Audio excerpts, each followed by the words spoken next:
Πέρα ορεινής. Στη φωτογραφία βλέπουμε μια μάνα με τις κόρες της και τα εγγόνια της, μέσα στο σπίτι. Όλοι μαζί ασχολούνται με τις δουλειές του σπιτιού και ετοιμάζουν παλουζέ. Ο χώρος είναι φτωχικός, αλλά γεμάτος αγάπη και οικογενειακή ατμόσφαιρα.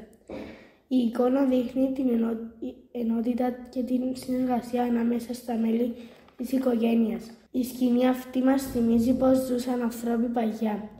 Δεν υπήρχαν πολλά υλικά αγαθά, όμως υπήρχε χαρά και δημιουργικότητα μέσα από τις καθημερινότητες δραστηριότητες. Ο παλουζές δεν ήταν μόνο γλυκό, αλλά και μια αφορμή για να έρθει η οικογένεια πιο κοντά και να μοιραστεί τις στιγμές μαζί.